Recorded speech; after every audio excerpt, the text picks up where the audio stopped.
All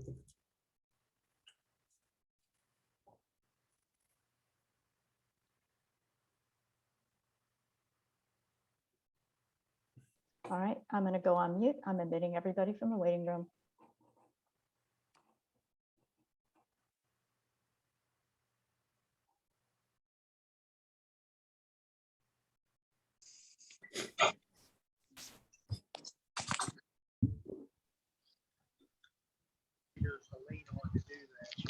Get someone out there.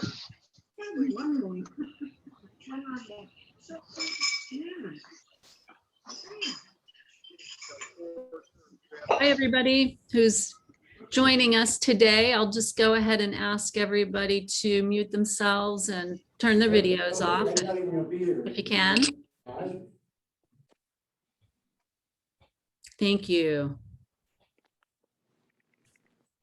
We'll get started here in just another minute or so.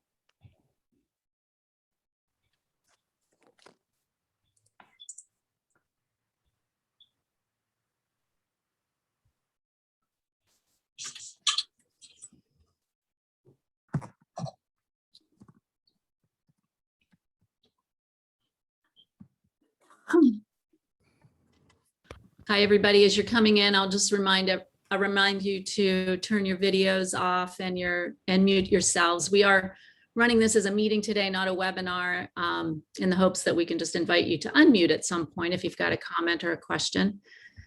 But for now, while we're going into presenter mode, I'll just ask everybody to turn their videos off and mute themselves.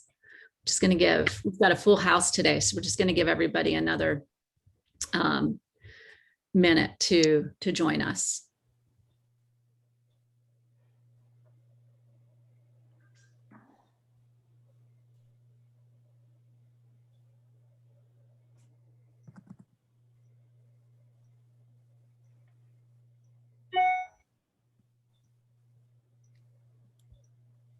Hi, Mark. Any chance we could get you to turn your video off? Thank you.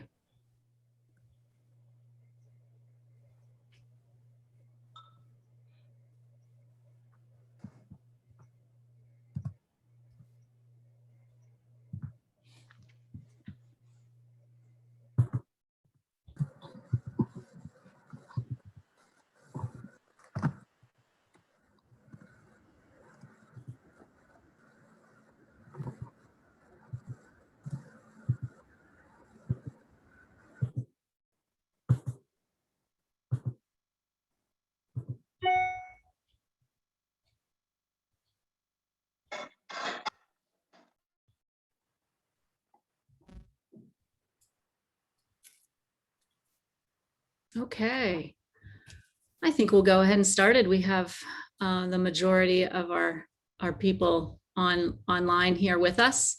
Welcome to the Natural Areas Association's State Natural Areas Program Roundtable. And I am Lisa Smith. I'm the Executive Director of the Natural Areas Association, and I'd like to welcome you to our second roundtable of the year. The intention of this programming is to provide an opportunity for employees of state agency-run natural areas programs to come together, share challenges, opportunities, and knowledge. We opened this particular roundtable to our broader natural areas community, given the topic. We think it's an important one and with lots of interest, and that was clear from the number of registrants we've had for this roundtable. So just a quick note that these roundtables, they've taken on a bit of a different format, which I'll talk about in a few minutes. But I want to make sure that you all know that we have two more lined up for the rest of the year. One is August 10th, and the other is November 16th. So stay tuned for more information about both of those. And yeah, we'll again say a few more words about that in a minute. Today, I'll be joined by Mike Leahy, who is with the Missouri Natural Areas Program, and Mike serves as our chair of the State Natural Areas Program Committee of NAA. Mike's been with us for a long time, serving in many capacities for this organization, including as a board member. And he'll be telling you more about today's presenters and our agenda for the meeting in a moment. One other person that is behind the scenes here with the presenters, Mike and myself, is Maura McGinty-Kloss. And Maura is the Programs and Communications Manager for the Natural Areas Association. She's behind the scenes helping out today, so you may see her from time to time popping in. And with that, I'd like to tell you a little bit about the Natural Areas Association for those of you who aren't familiar with us. Maura, if you don't mind advancing that slide, that'd be great. There we go. Okay, good. The Natural Areas Association is a national nonprofit membership organization dedicated to the support and advancement of natural areas professionals. Protecting the conservation values of biologically important lands and waters for the long term requires well-trained practitioners, and the Natural Areas Association provides the network for those individuals to rely on for peer-to-peer sharing and research techniques and practical application that inform their work on the ground. NAA's goal is to invest in these stewards of natural areas in these ways, as we recognize that their success depends on access to the best, most up-to-date science and information in the field. And that's what we've been doing for almost 50 years. We do it in a lot of different ways. One is we publish a quarterly peer-reviewed scientific journal, the Natural Areas Journal. We host the popular Natural Areas Conference, which is currently in its 48th year. While we've gone to a virtual format, we'll be back to our traditional in-person gathering in Duluth, Minnesota next September. That would be September of 2022. In the meantime, we'll be coming to you in a virtual sort of way. We also host the Stewardship in Action field workshops and in-person steward circles.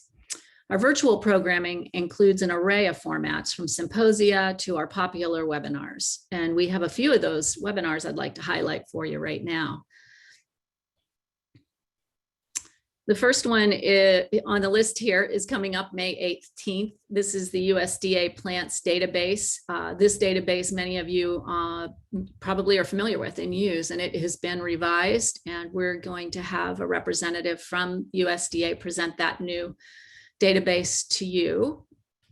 Our June webinar is being presented by one of the leaders in the field of climate change and monitoring forest change due to climate. This is going to be a great webinar based on years of research, which will demonstrate how forests in Alaska especially are changing and how we need to be thinking about managing forests in light of climate change. So join us on June 15th. That will be presented by Dr. Glenn Juday. And then in July, we have a webinar that will focus on protecting rare and at-risk species. So this will be focused on tools used for collecting important data on rare plant species. So join us for that as well. So just to give you a little taste of upcoming webinars and what the kind of science that we work to get into your hands. And finally, our state natural areas programs, our state natural areas program, which we refer to as SNAP. These roundtables are a long time NAA tradition, and until this year, these were held at the Natural Areas Conference or via phone conferences, back in the day of phone conferences. But with virtual technology, we're giving new life to these important gatherings of our SNAP members. You can learn so much more about what we do at our website, so please visit us at naturalareas.org or by being in touch with any of our staff or board members, several of whom are participating in today's roundtable. Before I turn the meeting over to Mike, we would like to learn a little bit more about you, our audience. And so I'm going to administer a couple of polls. So if you'll take a few minutes just to humor us and take these polls, this will help the presenters today really understand who's sitting in their audience. But before I do that, I just want to make mention that we have set this these presentations up today in a meeting. So a lot of you coming online right now may have your cameras on or yourselves unmuted. And if I could ask everybody to just quickly look to make sure that your cameras are off and you're muted, that would be very helpful to us. Thank you, thank you, thank you. Okay. The first poll I'm going to administer is going to help us understand, number one, who you're employed by, and number two, what region of the country or North America you work in. So I'll go ahead and launch that poll right now. And if you'll go ahead and take the poll for us, that would be great.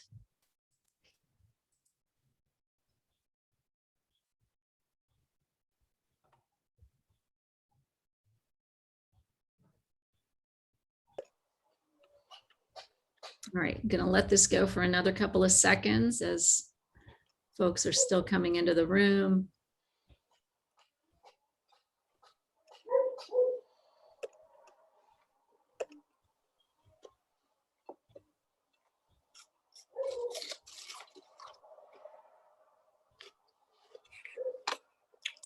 All right.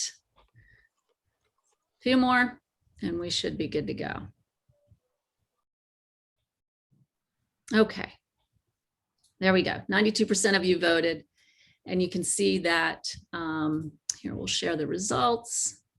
You can see that the majority of our participants work for state agencies, which is no surprise given the programming. But we've also got fair representation from county, municipal, regional agencies, as well as NGOs that other than land trusts, but with some representation from land trusts as well, and federal agencies, as well as academia. Fantastic. The regions represented, we've got a lot of folks from the Southeast and the Midwest.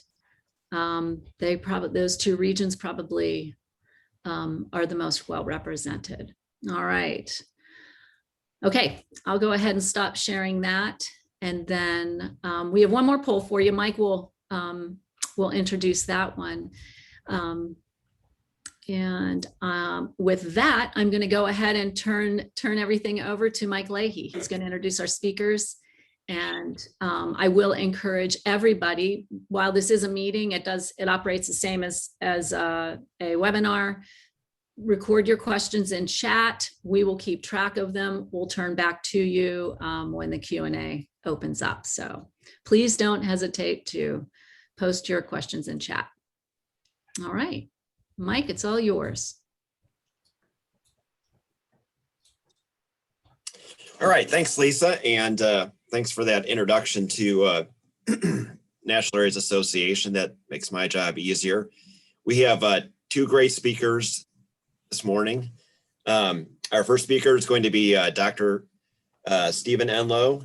And Stephen is an associate professor at the University of Florida, Institute of Food and Agricultural Sciences Center for Aquatic Invasive Plants.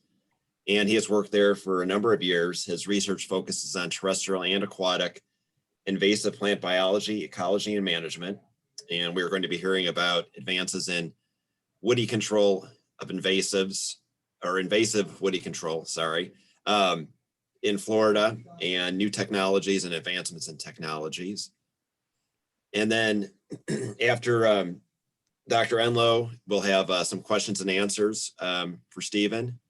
And then we'll follow up with Jared Hubner, who is a prairie manager here in Missouri with the Missouri Prairie Foundation. And he's going to be talking specifically about treatment of invasives in grasslands, native grasslands, which would be applicable throughout the Midwest and Southeast, and actually even beyond. And same with Dr. Enlow's talk, even though it may be centered on Southeastern systems, a lot of the technologies and techniques will be transferable to woody plant control, invasive woody plant control in other systems. And so without further ado, we're a little bit slow on our time here. I'll go ahead and transfer this over to Dr. Enlow. Mike, would you like to know who's using herbicides? Shall we run that quick poll? Oh, Sure. Yeah. Why don't we do that? This just might help Stephen and Jared understand audience a little bit. Everybody, one more quick poll.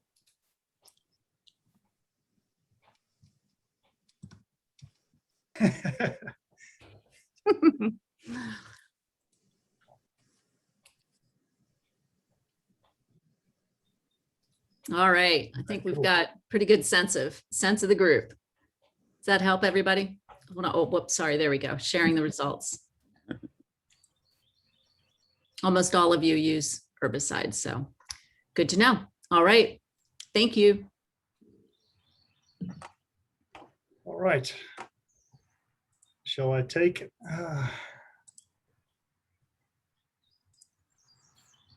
Okay, can everyone see the PowerPoint presentation? We sure can. Excellent. All Thanks, right. Stephen. Excellent. Excellent. Well, thank you so much for inviting me to be here today. I really appreciate it. Happy to be here. And what I want to do today is talk a little bit about some things we're doing here in Florida. Now, not all of this will be directly applicable to everyone, but that's okay, because I really sort of want to lay out a framework for the way that we are advancing and making progress in Florida on a number of issues. Okay, so let me get my clicker here. There we go. Okay, so I want to ask you all a question. This is not a poll question, but it's where's your invasive plant management program really at? And when I say, are you here? I'm not talking about operating from a gorgeous scenic vista. I'm talking about a plateau. Have you hit a plateau with specific components of your program, with specific species? As a lot of folks, we like to get our prescriptions. We like to have our management plans in place, and we move those forward, and we sort of, it's a grind, and we get in the trenches and go after it. And then we sort of raise our heads up out of the trenches a few years to a decade later and realize, holy cow, we're kind of doing okay, but we may be stuck on some things, and we're not really making the progress we want to be. So what I want to do is really talk about how Florida is dealing with plateaus. And I'll sort of give you some ideas from observationally to small plot studies we've done at UF, all the way to more operational research, where we're integrating contractors and applicators into the research process. And if there's one take-home message today that I want you to get from this, it is the absolute critical importance of feedback from land managers, contractors, applicators, agency personnel, NGOs. We want feedback as we move forward with research on how things work, how effective they are. What are you seeing? Are you implementing it? And it's really, really important for us to get that feedback so that we can continuously improve and refine invasive plant management for a lot of difficult species, okay? All right, now, here's my disclaimer. I am not here to sell you herbicide. I'm not here to tell you one herbicide is better than the other. And I just don't do that. We are talking herbicides and product names because that is what most people, most land managers operate. I find it brings a lot of confusion if I focus exclusively on chemical names or even common names for that matter. But I'll clarify those as we go. But I want to keep the language simple, and I want to keep the message as straightforward as possible. Okay, now for woody plants here in Florida, we've really been on a glyphosate, triclopyr ester, triclopyr amine. So we're talking about your glyphosate products, your Garlon 4 and generics, and your Garlon 3A and generics. And for a long time, those were really three of the key products that have been utilized for so many species in terms of woody plant control, for cut stump, for basal bark with Garlon 4, glyphosate, Garlon 3A, cut stump, hack and squirt, things like that. Now, of course, imazapyr has its place in South Florida for melaleuca control, which is a bit of a special case. And we've used hexazinone, metsulfuron, and things like that with some utility. But in general, basal bark application with Garlon 4 and generics has been the absolute driver for a lot of woody plant control here in Florida. Now, we have some newer products that when I got here about 7 years ago to the University of Florida, there wasn't a whole lot of information or interest in terms of some of the newer products.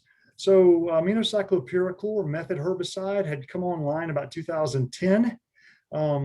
This is what I call an 800-pound gorilla herbicide. It has very low use rates, a very long soil residual activity, is labeled for seasonally dry wetlands, so it definitely had some fit here in Florida. Good grass selectivity, absolutely brutal on conifers, which we learned from the Umbrellas fiasco from the northern tier states, where ornamental turf grass applications resulted in massive damage to ornamental conifers. So Method took a black eye very early in its entry into the herbicide world, but within the world of natural areas in the Southeast especially, we've begun to work with it to look for opportunities and fit where it can be safely and selectively used. Milestone, it's been around for 20 years now, if you can believe it. Most folks think of it as an herbaceous type material, really good on thistles, really good on knapweeds, having some decent selectivity, but can be pretty severe in terms of damage on legumes in a lot of cases. But overall, it's been a very useful product for a lot of restoration type purposes. And even more recently than that now is a triclopyr acid formulation called Tricera. And this has really been out for a little bit over 5 years now. Tricera, a new formulation, not an ester, not an amine. And this acid formulation is kind of unique because it has a full aquatic label. You can use it as a foliar treatment, but you can also mix it with oil and use it as a basal bark treatment, has good grass selectivity. And it's kind of setting itself up to be a one-stop shopping for triclopyr in general, because it can literally sort of take the place of both the Garlon 4 basal treatments and the Garlon 3A cut stump, hack and squirt foliar type treatments. Now, when I got here, I was a good friend and colleague, Dr. James Leary, who was at the University of Hawaii at the time, had been dabbling with milestone herbicide, aminopyrrolid, and controlling massive giant albizia trees in Hawaii. And he was utilizing something he called incision point application, taking very small dropper bottles and literally dropping just microliters of milestone herbicide into the cambium of these giant albizia trees and getting phenomenal control using extremely low amounts of that herbicide. I got very intrigued by this and wanted to sort of take a look at doing this in Florida. Now, in terms of Hawaii and Florida, we're not dealing with 4-foot diameter at breast height giant albizia trees, but we do have lots of woody shrubs and small tropical trees that we routinely treat using basal bark application. Now, we push the limits of basal bark here in Florida. There is absolutely no question on that. We hit stems that are 6 to 8 inches DBH in a lot of cases, and some even bigger than that. So we find the fast growing tropical trees we have here in South Florida especially can often be a little more sensitive to basal bark application, which is a good thing in our book. And very thin bark, thin skin trees that we can actually treat some larger trees. So we decided to take Dr. Leary's work from Hawaii and really turn it loose here in Florida on some small plot work. So I went out and got a hold of about 9 different species at field sites all over South Florida. And we're selecting sites that have rootstocks basically in what we call the basal bark size range. So generally less than 8 inches DBH for 9 different target species. Now, trying to figure out how to put extremely small amounts of milestone, we started utilizing veterinary syringes, adjustable vet syringes that you can dial in. We found these available from Pack Force Supply, who was actually selling a kit with a little 2.5 liter spray bottle and a vet syringe on a tube that you could dial the amount in very accurately. And we wanted to be as surgically precise as possible with these herbicide applications. So we decided to take this approach of putting out milestone or method herbicides at 100% concentration at a 0.5 milliliter of either of those materials in a given hack, and only using 1 hack per stem. Now, if you do hack and squirt, we rarely think of 1 hack per stem. We think of multiple hacks per stem, usually a continuous or somewhat evenly spaced hacks. We wanted to try this. It was our first stab at it and see what happened. The target area for what we call incision point applications, the same as hack and squirt, same concept, creating a small pool with a downward incision that reaches the sapwood, but basically creates a well just above the inner bark and the cambium where you want that herbicide to pool. Now, we compared these, of course, to basal bark treatment with Garlon 4, and that's the standard 20% volume to volume. We use bark oil blue as the oil carrier there, treating the bottom 12 inches of the stems. We also, just for the heck of it, threw in cut stump treatments.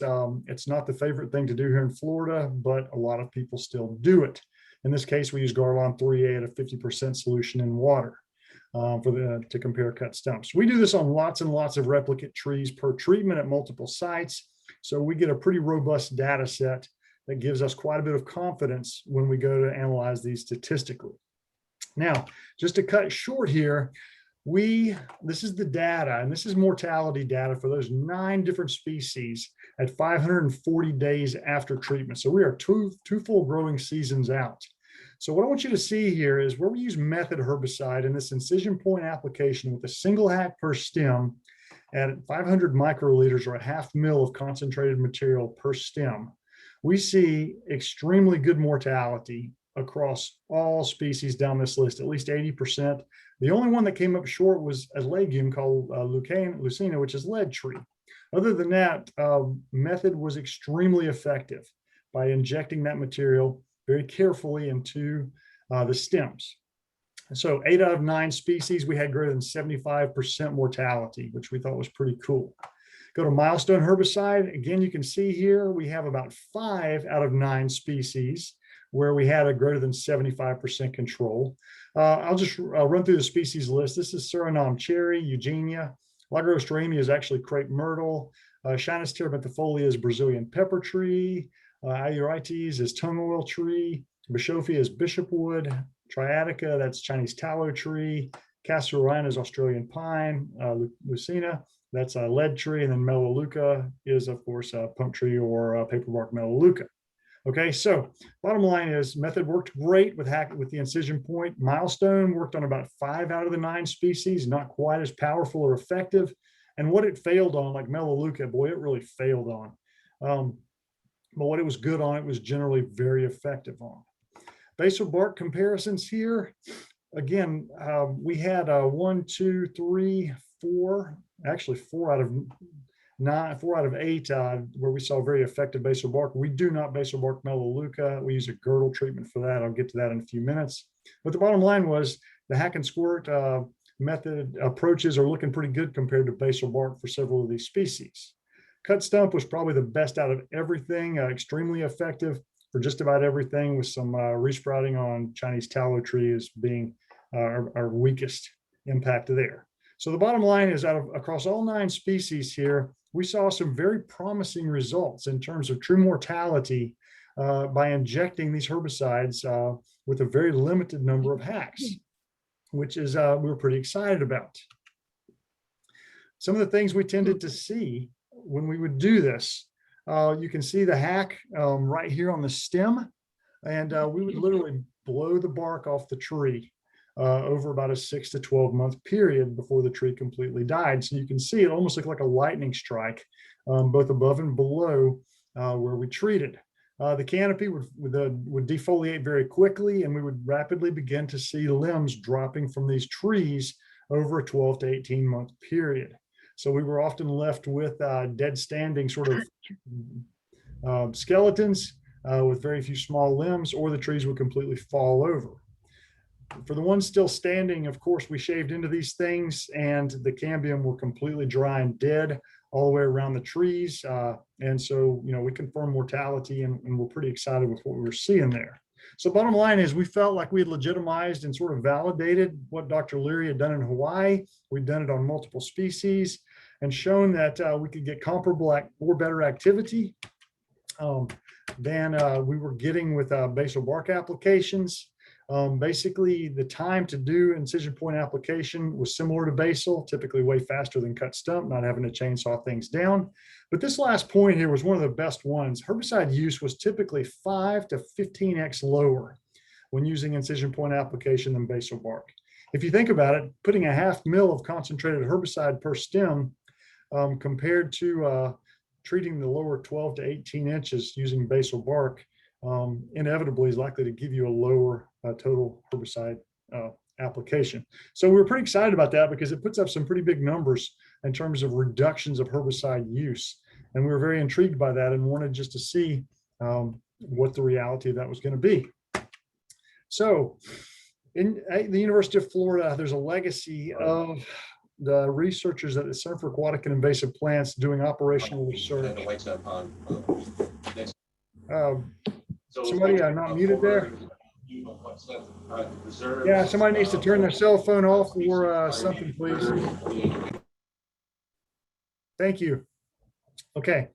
So at UF, we've done operational research with contractors, with agencies for many, many years. And so we said, okay, we've got the small plot work.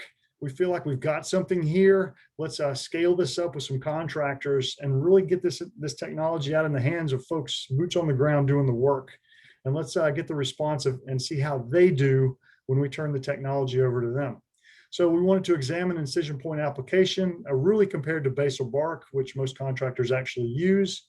And then along these lines, we had an opportunity to take a look at that new triclopyr acid formulation because one of our contractors expressed great interest in using that over Garlon 4 as a basal bark type treatment. So we said, what the heck, let's throw it in there.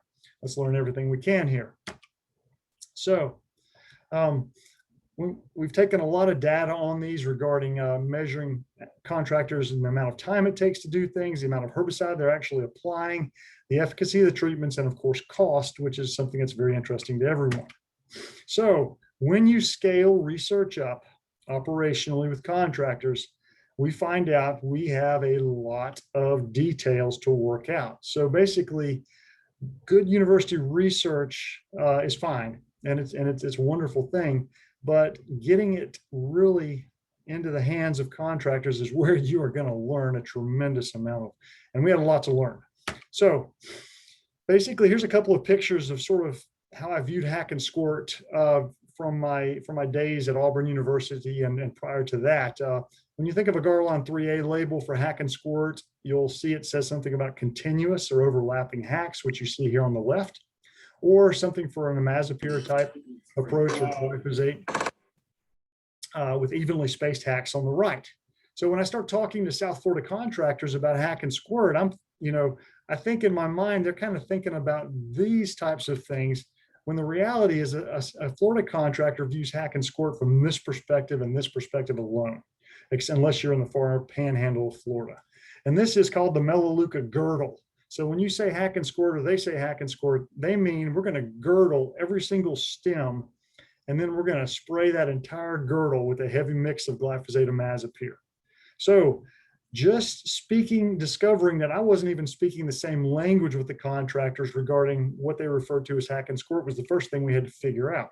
So we got that resolved. So then I showed them these little squirt bottles, these droplet bottles, and no applicators I could find were interested in using a little droplet bottle. These things were tough to use. They didn't feel like they would be appropriate for their applicators, and they just couldn't really get it how they were operationally going to use these things. They really weren't excited about paying for the technology of veterinary syringes. That case plus syringe cost about $40 total. They're used to using squirt bottles, and this is what they wanted. They basically said, look, we like what you're doing, but we want to keep it in a squirt bottle because this is what we are used to using. We will work with you on not doing girdles and really getting down to IPA, but we need to do this through squirt bottles because we buy these headers by the case. We use so many of them. So I said, okay, we'll go with squirt bottles. So we went with squirt bottles, and then we had to learn that spray bottle brand matters big time. We started testing different spray bottles, and you can see on the y-axis here, the output or spray volume in milliliters of about 9 different bottles here, or 10 different bottles, is extremely variable. For example, a classic Ace hardware bottle puts you out about 1 mil, whereas a Harris Pro is almost 4 mils. And some of the ones like the box store ones, like the Spraymaster, you get at Lowe's, Home Depot, 3 mils, and the ZEP ones, you can see they go up to almost 3.5 mils. So if you're doing a Melaleuca girdle, having a really high volume output spray is fine. If you have a herbicide label that says put a 1/2 mil of concentrated material into each hack, which of these spray bottles are you going to select? Yeah, none of them, because you basically are going to be over applying for all of them.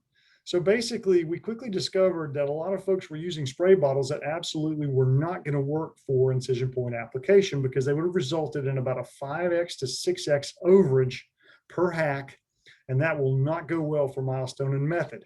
Both of these herbicides have some good soil residual activity. We're trying to be surgical, keep it in the veins of the tree, because again, minimizing or preventing non-target damage is one of the most important things we can do. And when most of your material is running out of your hacks down the side of the tree and it's a residual material, you will have trouble. And we've learned this many, many times using a Mazapier. And I would expect to see similar problems with milestone and method, especially in certain cases. Okay, so had to get our spray bottle situation resolved. So then we had to resolve the situation of complexity within what is out there in nature that contractors are going to be treating. It's easy to go and select a whole bunch of easy trees to work on with a hack and squirt mentality where they're all single stemmed, but this is what contractors face in the field. How do you convince someone they can actually hack and squirt a complex multi-stemmed individual like this? And we struggled with this and wrestled with it a lot. Okay, but what we learned was complex stem architecture could be overcome with a couple of training props. So all contractors, applicators carry machetes in Florida. That machete is about 24 inches tall. So we said, boom, use your machete height as the height you will do your hacks. So if you have a branch at 24 inches, your height of your machete, put a hack in it. So the contractors and the applicators were able to get their mind around that pretty easily and quickly get a visual for what 24 inches is and assess the stems they are going to hack at that height as they move across the site. The second thing was we needed some sort of diameter associated with stems to tell them how many hacks to make. And so we learned that a standard 2-liter Coke bottle is 4 inches in diameter. And so that the cap is 1 inch in diameter. And that gave us two really nice visuals that we could utilize to train folks on how to assess a complex stem tree to deliver the appropriate amount of hacks at the right height to each stem. So again, we got our machete height sitting there, 24 inches. They can get their mind wrapped around that pretty easily, no problem, and get a good visual on what that is based upon their height. Number two, we then held up lots and lots of 2-liter bottles, had them carry them around and assess them across a number of different trees so that they began to visualize exactly how big the stems are in relation to a 2-liter soda bottle. So as they carried these things around for a short training period, they became pretty clear when they were in that, say, 1 to 4 inch range, or 4 to 8 inch range, or 8 to 12 inch range, which would be literally 1, 2, or 3 bottles wide. So they were able to get that pretty clear too. So then we came up with this criteria in terms of number of hacks to make. Ignore it if it's less than 1 inch in diameter at the base of larger trees. So sort of the little whippet stems that you often have around a lot of shrubs. So if it's less than a soda bottle cap wide, just ignore it. If it is 1 to 4 inches in diameter or less than 1 soda bottle wide, give it 1 hack. 4 to 8 inches in diameter, 2 soda bottles wide, give it 2 hacks. And 8 to 12, if we had anything that big, we tell them to give it 3 hacks. So we came up with a pretty straightforward metric here of 1 hack, 1 soda bottle, 2 soda bottles, 2 hacks, 3 soda bottles wide, 3 hacks. And this worked really well. And the contractors and applicators were able to get this down pretty quickly with some very straightforward, simple training. Now, this helped us standardize exactly what it is that, that we were having them do so that they would do it uniformly across trees on a given plot as they move forward, so we could get some pretty good data off of this. So the treatments we had them put out, the incision point application, we had both crews use method herbicide at 50% on a volume to volume basis, applying 1 milliliter per hack because we could find a spray bottle that actually delivered 1 mil. And they were comfortable with that. And a 1 mil would stay within a hack pretty nicely. We didn't get runoff out of those hacks based upon the machete hacks they were making. Both crews also utilized milestone at 50%, again, giving 1 mil per hack with those criteria for the number of hacks I described previously. Crew number 1 utilized the Tricera, which is that triclopyr acid formulation in their basal bark treated plots. Tricera typically goes out at a 10% volume to volume application concentration. That's in contrast to Garlon 4, which is usually about 20% volume to volume. However, the Tricera crew treats about the bottom 18 inches, whereas with Garlon 4, we get away with about 12 inches. So right there, you can see that the Tricera crew is going to be putting out a bit more application volume than the Garlon 4 crew in terms of overall oil herbicide mix, but they're using half as much herbicide in terms of the herbicide concentration of that mix. We had untreated controls we compared all this back to. Here's a nice drone shot of what these half-acre plots look like. There's 24 of them there. Each crew treated 12. So we've got 3 replicate plots for each of those herbicide treatments. And so you can see here an untreated control in the top left corner. You can see like a basal bark plot here where they're specifically only treating the pepper tree, and the same thing like a method plot and a milestone plot. So 60 days out, you can see phenomenal brownout of the target trees across this site after the 2 crews had operationally gone through and done these treatments. So we're really excited about this because it's clear that things are working and hopefully headed in the right direction. Okay, so what did we find when we scaled up our university small plot testing operationally to these half-acre plots utilizing a couple of different contractor crews? First thing, application time, really no difference between application techniques. So statistically, the basal bark took about as long as the hack and squirt to do, and they did not take any longer. We did find that one crew took quite a bit longer than the other crew in terms of operationally completing the work. So this doesn't surprise me. There's going to be variation among crews in terms of performance and in terms of how fast they work. And in this case, we saw that that was significantly different. The mean treatment time on a per acre basis for these dense stands of pepper tree, and we're talking about approximately 900 to 1100 stems per acre they were treating. They were doing it literally in about 173 minutes per acre. So it took about, it's about 3 hours to do a very intense dog hair stand of pepper tree. And there was variation between crews, so we would expect that. How much were they putting out? So basically, this is herbicide mix in volume. That's ounces per acre on the y-axis there. And you see our control, our treatments on the x-axis. So basal bark, the dark green one there, that's the Tricera, the triclopyr acid formulation. They were putting out about 2,000 ounces of material on a per acre basis. That's herbicide plus oil mix, and that's about 15 gallons per acre total oil herbicide mix applied. The Garlon 4 was about 9 gallons per acre total being applied there of that herbicide oil mix. And whereas our controls, that was water only, nothing there. Our ACP, that's method herbicide, and AP's milestone. And they were at 37 to 39 ounces of straight herbicide per plot. So the bottom line is when you go to incision point application, the total amount of herbicide you're putting out here goes from really, really small amounts here.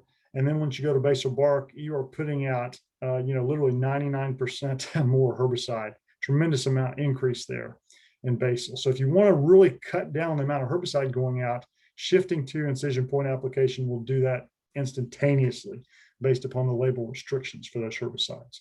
Now, let's compare that strictly to pounds active ingredient of each of those products, because the story's a little bit different here. The dark one, again, is Tricera. We found that utilizing the 10% Tricera concentration resulted in about 4.5 pounds of triclopyr acid equivalent on a per acre basis going out, whereas the Garlon 4 crew was putting out 8.4. Now, anyone familiar with the Garlon 4 label will immediately have warning bells going off in their head, because 8.4 is slightly above the 8 pounds per acre rate, which the label specifies as the maximum labeled rate per application. So in this case, we were pushing the limits on very dense basal bark applications. And a lot of applicators sort of are forced to do this with Garlon 4.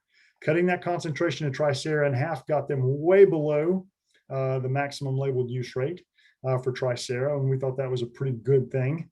And it also cut the amount of triclopyr almost in half that they were applying, utilizing Tricera over Garlon 4. Again, our milestone and method treatments down here, extremely low amounts. But you will also see that these averages are slightly above the 18 ounces per acre for method, and that 14 ounces per acre for milestone. So again, really pushing the limits of the maximum labeled use rate utilizing incision point application when you've got 1,100 stems per acre. So how did they work? Both of the basal treatments, Tricera and Garlon 4, no statistical difference, so I pooled them here. And we had an excellent defoliation 540 days after treatment, not statistically different from method. And so this reduced hack and squirt ACP, that's method basically. And it was statistically slightly better in terms of defoliation than our milestone treatment. So method worked a little bit better than milestone when we put this operationally into the hands of contractors. But they were both pretty high.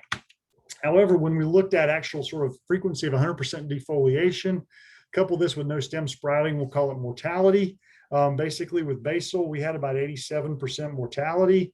We had about 90% mortality with method, but we only had about 55% mortality with milestone herbicide when we put it into the hands of the contractors. So we did see a statistical reduction in overall treatment efficacy when we utilized milestone versus method in the hands of contractors.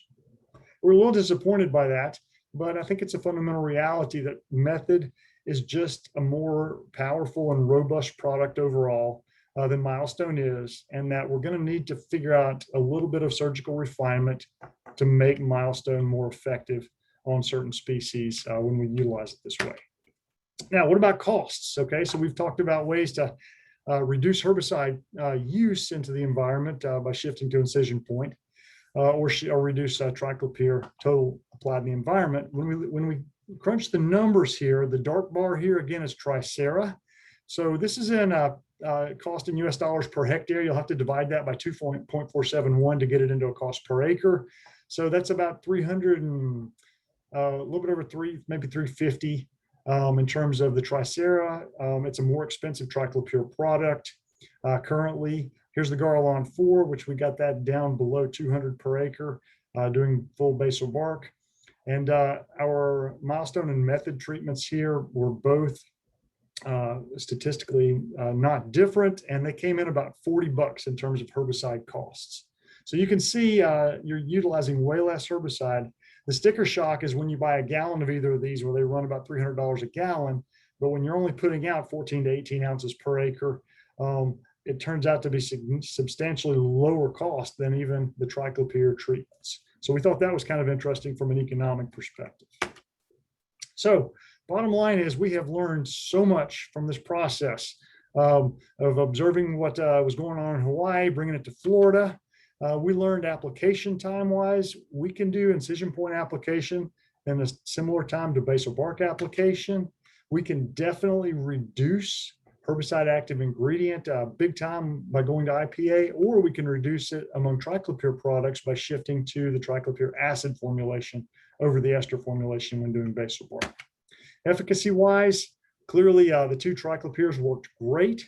We were pleased with that. Method was extremely effective in the contractor's hands. Milestone was not quite as effective. We still have a little bit of work to do there to figure out how we can either make it better or recommended on a limited number of species.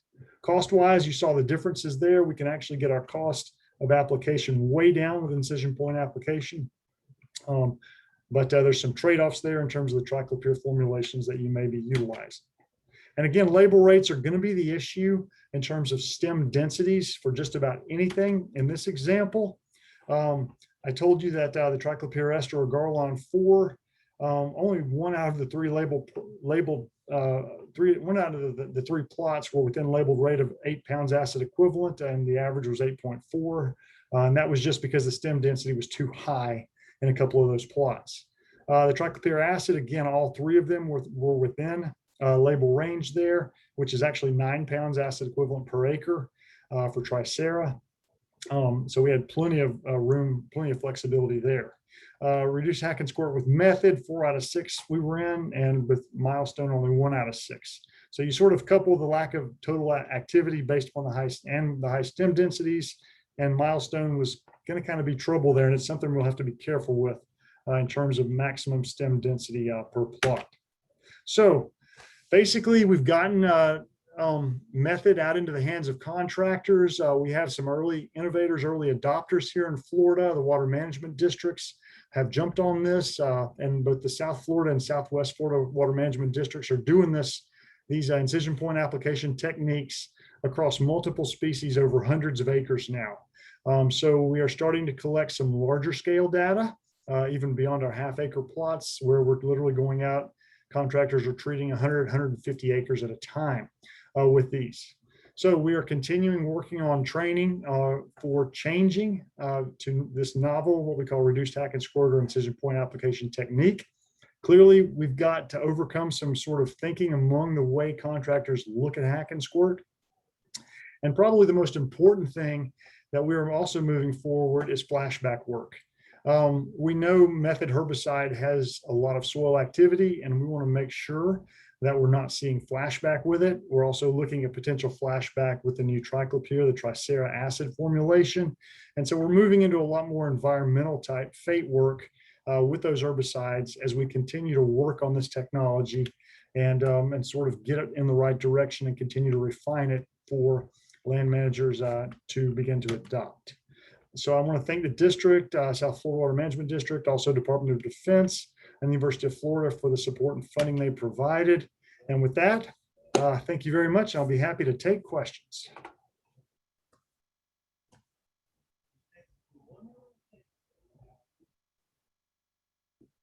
Okay. Any questions? So let's see. Sure, Stephen, I'll happily read you some questions. Lisa Huff asked, is the single hack equally effective with multi-stem plants? So excellent questions. And we actually tested a number of different species where we had both single and multi-hacks. And when we had multiple stems, as long as we got a hack on each of those multiple stems, yes. Now, we're working with stems that were definitely greater than 1 to 2 inches in diameter. So we're not dealing with a woody shrub that has 12 stems that are all finger size, 1 to 2 centimeters. We're dealing with stuff bigger than that, and that's where we feel like the technique is going to have the most utility. Anything that's got like 50 stems on it, no, probably not. But for a lot of what we found, we would see multi-stem shrubs would have anywhere, from 2 to 12 or so stems. And in those, we were, yes, it was working well. Okay, great. Okay, we've got a few questions. Mark, I do see your hand. I've got a few questions ahead of you. If you can just hang tight there. Matthew Struckoff asks he's looking for an effective control method for winter creeper, Euonymus fortunii, on stream edge and floodplains of small creeks. Any insights there? Yeah, so that was going to be a major a challenge. I will respond back to that in the text. The utility of these types of approaches may not work in some of those situations, but I will type some things into the text box here as we move into the next speaker. So I'm going to come back to the euonymus question there. Okay. That's fine. That sounds great. Patricia Greenberg asks, would you be able to share the source of the backpack and syringe setup? Oh, absolutely. Yeah. I'll put that in the chat box. Great. I'm not sure if, I hope they still sell it, but it was Pack Forest Supply. But I will share that for sure. And I've also found it via one of the bottle companies too. So. Okay, great. Elizabeth Schlim asks, is IPA an application option with Tricera? We deal with red maple, sweet gums on the Delmarva Bay wetlands that rarely dry out completely. So method and milestone would be a good option for us. Yeah. Okay. So only if, okay, I haven't tested method or milestone on either of those two specific species. And Tricera wise, as a triclopyr formulation, a reduced amount of hacks has typically not been extremely effective for this incision point work. Dr. Leary has other data where triclopyr just wasn't as powerful as milestone or method on a number of species. It is certainly something that does need to be looked at. And, so it's something we need to test that I just don't have data for yet. Okay.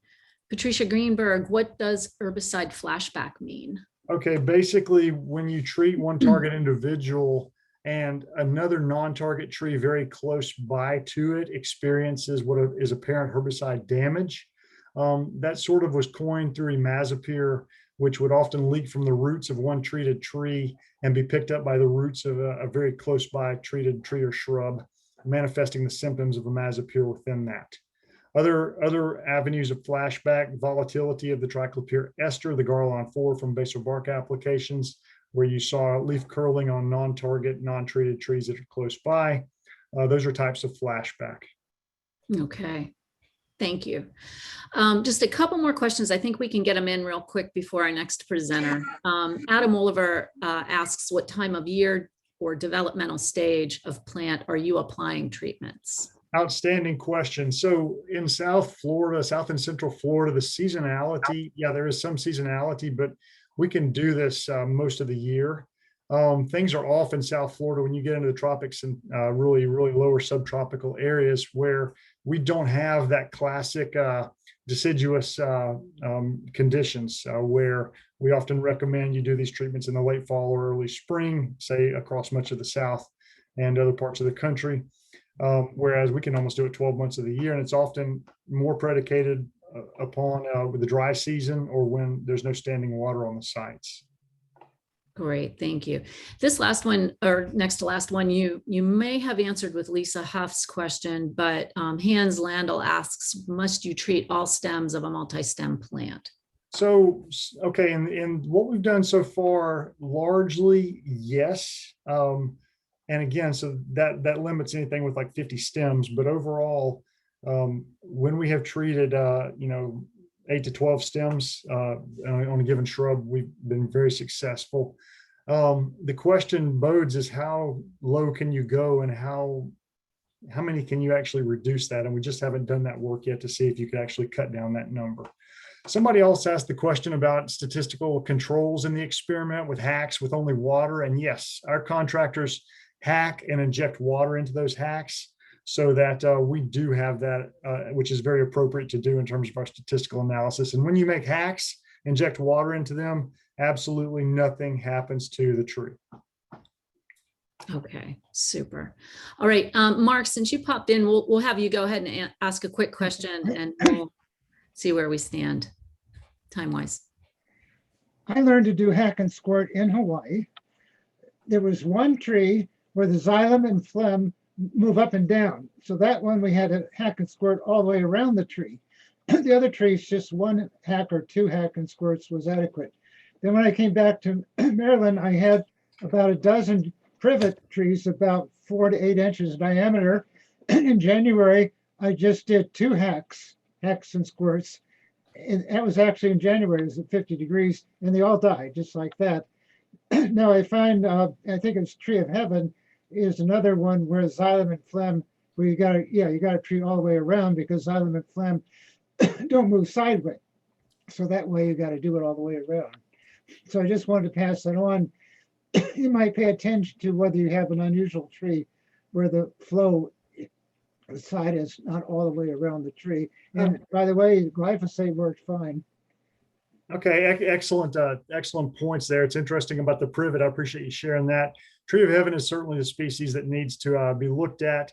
I will recommend caution on method, especially across the northern tier states where there are a lot of native conifers, where I think the flashback could be very severe on those. So again, this is not for everybody. I do want to mention that we use a form of glyphosate that is safer in aquatic areas like rodeo. Sure. Alligator 5.4 used. It turns out Monsanto does, Roundup does have a good brand, but you have to get it online. You can't get it in the local stores. Okay. Thank you, Mark. Okay, Stephen, are you up for 2 more quick questions? Absolutely. Yeah, Okay. if you have time, sure. Jamie Henry asks, states, we are treating sable palms. Though native to our area, it's not native to the prairie. We have been using a drilling method with Garlon 4 and Garlon 3A. Do you think this method and chemicals could maybe give us better results? I have not tried milestone or method, but I'm very familiar with your drilling method. And I've seen pretty effective control, I think, with Garlon 3A with the drilling method you're talking about. These monocots that have their vascular cambium distributed throughout the entire stem tissue, that Garlon 3A single drill seems to work pretty well. We could definitely look at these. If you were to look at these, I would probably cut those concentrations of both milestone and method way down, because you're typically putting a pretty good volume of that Garlon 3A plus, into those holes. And so I would probably be looking at starting at like a 10% milestone or method solution there, if you're going to try that. Great. Thank you. Ryan Klopp asks, do you have any comment on the use of the Absolutely. So the EasyJect Lance. Okay, so there's the Hypo Hatchet and the EasyJect are a couple of tools. The EasyJect Lance is sort of the evolution of the Jim, which is an ancient injector tool that takes a little bit of gel soluble herbicide, putting it in almost like a 22 shell, and then basically popping those into the base of the tree all the way around. The EasyJect Lances cost about $500, and you have glyphosate formulation and a Mazapir formulation. Folks who have bought them and utilized them have found really good success for control of a lot of native hardwoods. So like where you're doing selective hardwood thinning, they've been extremely effective. Working with the folks at Eglin Air Force Base, they have EasyJect Lances that they have utilized for some specific invasive tree control, and they found relatively satisfying results by using it. The upfront cost on the Lance itself has probably been the biggest hindrance to adoption by a lot of contractors in Florida. But yeah, they can be pretty effective. Okay. Stephen, thank you so much. Happy to be here. Thank you very much. I'll continue to hang out. If you have more questions, just pop them into the chat and I'll type some answers. Okay, very good. Mike, are you introducing Jared? Yes. All right. So Jared Hubener is our next speaker, and Jared is Director of Prairie Management for Missouri Prairie Foundation. And it's been doing that job for a number of years now, and used to work for the Missouri Department of Conservation. And he gets to manage some of the best, what I believe are some of the best tallgrass prairies in the Midwest, and has years of experience working with invasive control on these prairies. And so without further ado, we'll go ahead and introduce Jared. And Jared, you can go ahead and start your slides, and I'll go ahead and mute myself. Okay. Hope everybody can see and hear me all right. So basically, I'm going to focus on two species, tall fescue and Sericea lespedeza. These are kind of the two that we really deal with pretty much across all of our prairies, statewide. We have a lot of other species that we deal with, but these two really invade our prairies and are the biggest problems. And really what I'm going to kind of talk about today are ways to treat these two species and achieve maximum efficacy, and then also minimize collateral damage to mainly the native forbs that are in these grasslands.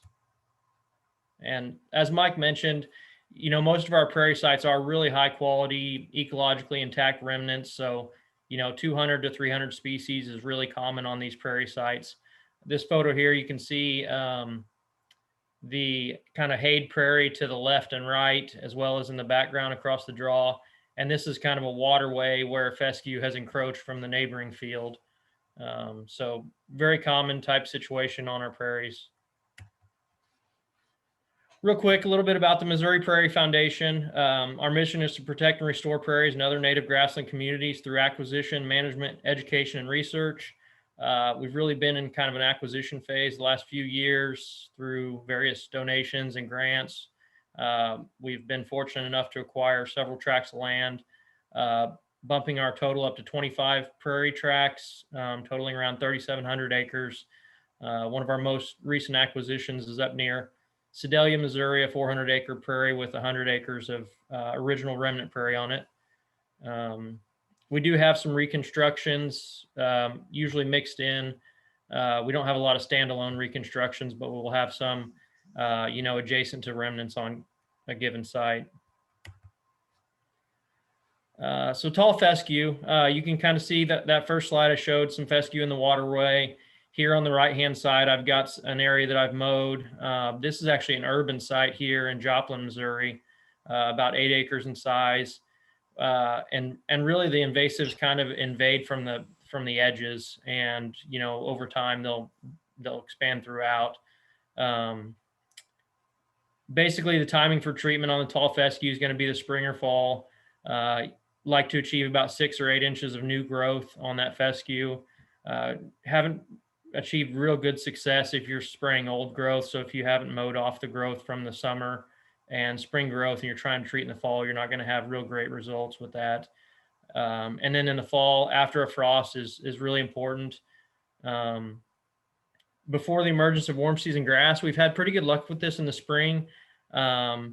There's kind of a window of opportunity in there, especially in a reconstruction situation where you don't have the diversity that you have in these remnant prairies. You've pretty much got, wild rye and a couple other cool season things. You don't have all the sedge diversity that's going to come up real early.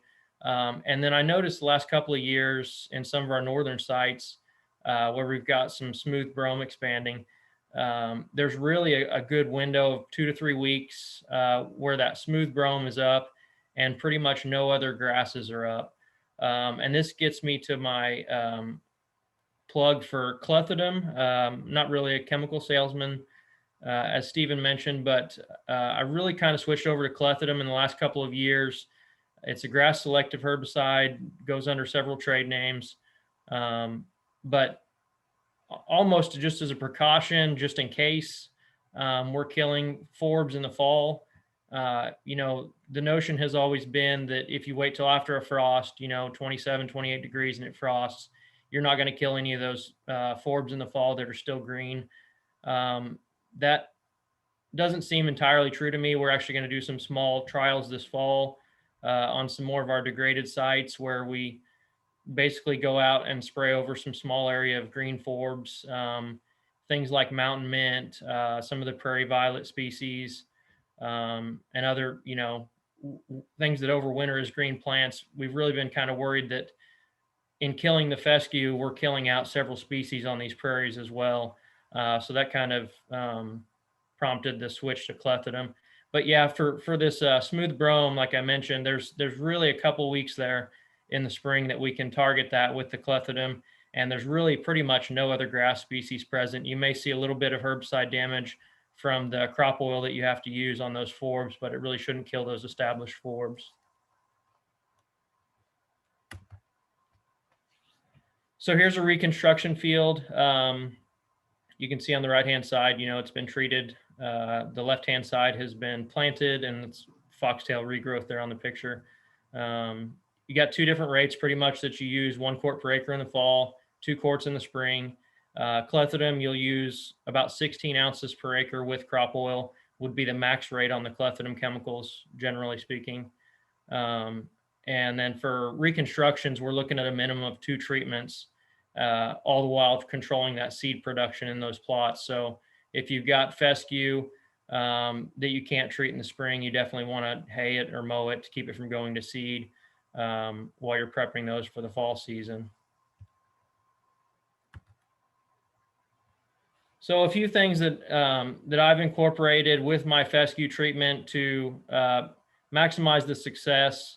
Mowing, haying, and burning can really help your control of tall fescue. And a lot of this stuff seems real common sense, but and some of you may know this, but so mowing and haying will prevent the seed production in the spring. That's really important. If you go and spray just in the fall, you've got all that seed that's going to come up the following spring and some in that fall after you spray. So you're really back at square one after that. You can maximize your herbicide coverage in the fall by mowing and haying as well. So typically if I'm starting a reconstruction, I'm going to spray in the spring. If I can't spray in the spring, I've got to prevent that seed production. And then you've got all summer's growth on top of that fescue. Like I mentioned before, you're not going to get real good herbicide coverage. So you need to mow, hay, or burn to expose that new growth. and then wait till it gets to about 6 or 8 inches of new growth, and you're going to get really good, almost 100% coverage with the herbicide. Early fall burns helps remove that thatch, creates optimal spraying conditions for the fescue regrowth. Additionally, now this wouldn't be for a remnant situation per se, but if you've got, just a warm season grass planting, a lot of ranchers and things like that can use this a little bit more to stimulate the warm season grass and suppress the fescue. But late spring burns can suppress the fescue, and it also favors that warm season grass. We don't do this on our remnant prairies or even our reconstructions for that matter, definitely not natural communities where you're going to have herps. It's a real bad time of year for burning for slow moving herps and things like that. But, like I mentioned, if you got pretty much a solid warm season grass stand that you're managing, those can still be good for wildlife and eliminate that fescue that way. So this is probably the worst invasive that we have. Other than the plow, it's probably the biggest threat to our prairies and maintaining the diversity in our prairie systems across the country. Typically, you'll treat this anytime midsummer to early fall. I like to start targeting it around mid-June and then stop around early September 1st generally. We like to use Remedy and Pasture Guard for these treatments. You can use other chemicals. Late in the year, we switch over to Escort or there's a few different similar chemicals as Escort. I think it's metsulfuron methyl is the active ingredient on that. And you can see the varying rates there. They're all highly effective on the Sericea lespedeza. They all, for the most part, kill forbs as well. So you have to be careful with collateral damage on those. And you can see in the photos, I like to use a blue dye with my chemicals, especially on these high quality remnants. You can see I accidentally hit an ashy sunflower there in front of the Sericea. It helps me track my progress moving across the prairie, so I'm not spraying the same plant, 3 times as I pass by it. It also helps minimize the amount of chemical that you use. So as soon as you get some blue on the chemical, or blue on that plant, you've covered it. You can move on to the next one. It saves us money. We're a smaller organization, so helps out that way, but it also reduces the amount of herbicide you're using across the landscape. And like with any invasive species, it's essential to limit the seed spread on this. I'm sure you've all heard, they'll produce thousands of seed and things like that. The seeds really has a longevity in the seed bank, so limiting seed spread is essential. And that's one thing that I'll touch on here next. That's really one thing we like to focus on, especially where we have bad infestations rather than just a few isolated plants. One thing we really like to do, as I mentioned, especially in areas where we've either gotten behind or we purchased a new piece of property that has some bad infestations on it, we've got to limit that seed spread so that you're actually making progress in future years. You're not just spraying the same patch that half of it gets missed each year and then goes to seed, and you really don't gain any progress there. So treating multiple times in the growing season. You can do this a couple different ways. A lot of times we'll hire contractors for the first pass. We require them to use a dye in most cases for the same reasons that I like to use the dye. I can also go after a contractor has been there. I can follow up a couple days later and the dye is still going to be there. Even after a rain, in a lot of cases, I'm going to be able to see where they've been and what plants they've treated. So just a good way to track progress. A few different ways to eliminate this seed spread. Mowing in the midsummer, just before the flowering stage, say early August, you basically chop that plant off. It's not going to produce seed at that point. Some plants may come back and flower, but seed production will be very minimized.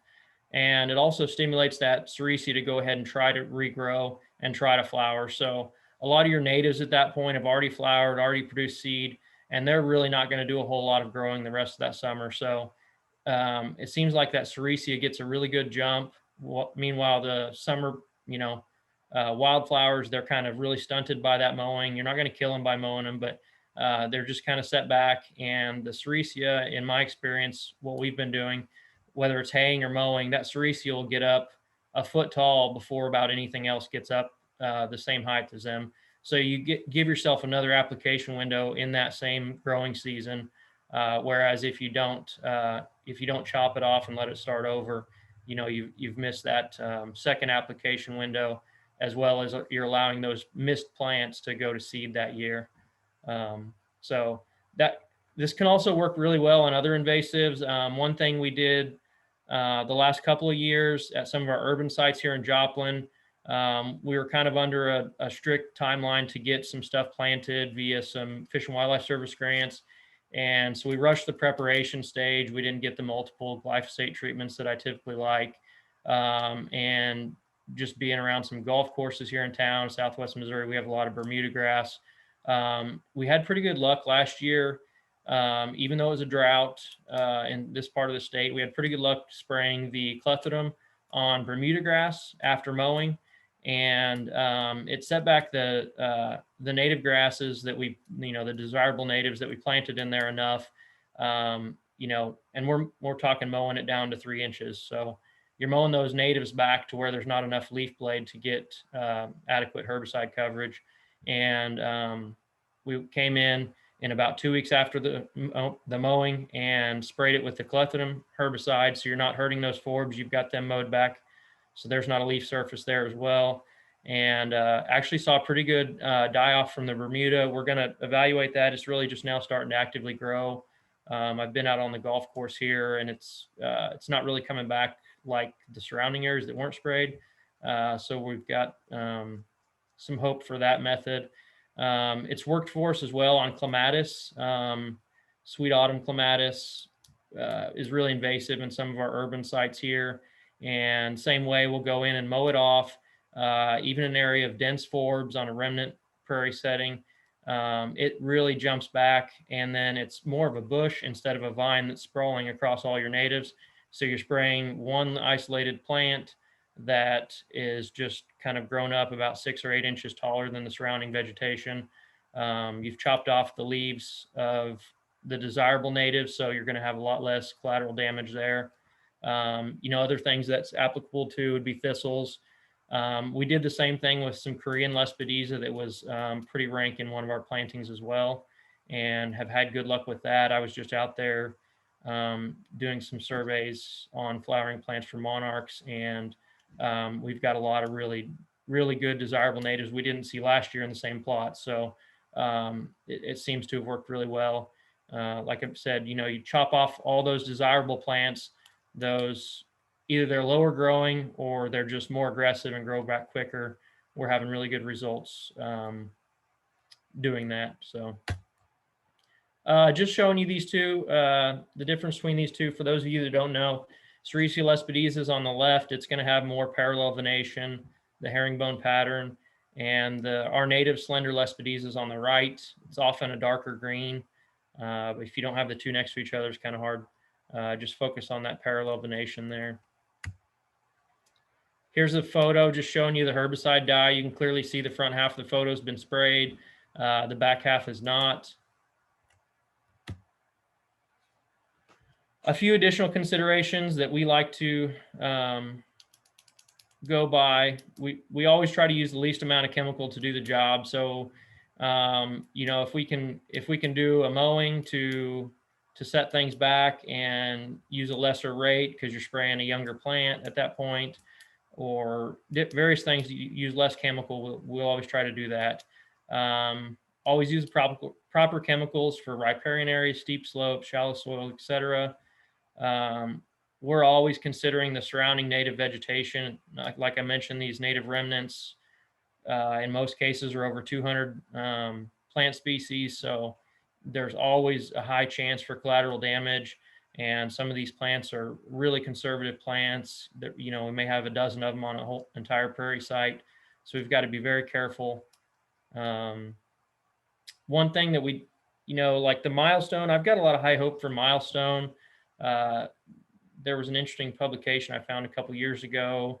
There's kind of an entire list of wildflowers that are at least moderately tolerant to milestone herbicide. And I'm not sure if it's once they're fully established or if the seedlings are also tolerant, but I think it has a lot of potential for applications in reconstructions, where if you have, the presence of various plants, whether it's, thistle infestations or Sericea lespedeza, things that milestone will control, you could tailor your seed mixes to be more persistent to that milestone. So, you're going to have persistent invasives, whether it's coming from next door, et cetera. You can tailor those seed mixes to where they're going to be tolerant to that milestone, and you'll still be able to get those invasives out of there and at least have, a moderately functioning natural community at that point. Of course, weather, time of year, as mentioned in the previous presentation, and then goals. A lot of times folks just kind of set out and think they need to go kill every invasive out there, which is a great goal to have, but a lot of times that's not realistic, and it's a little bit overwhelming. You need to set incremental goals. So, focus on your highest quality areas first, knock the invasives out of that, and then expand from there. That's kind of what we try to do. Buffer your highest quality areas, make them the best they can be, and then expand from there so that you're protecting the most sensitive resources from the start. And then including surrounding properties. Roadsides are our worst sources for invasive plants. And then just adjoining neighbors. We've actually worked with a lot of neighbors, got them in contact with MDC private lands conservationists here in Missouri, and worked with them to get cost share to treat the invasives on their properties, because like especially Sericea lespedeza, that seed just flows down every draw we have in the prairie. If it's coming off the neighbor and down the draw, we're going to have it every year unless we treat it on them. So always include that. And with that, any questions?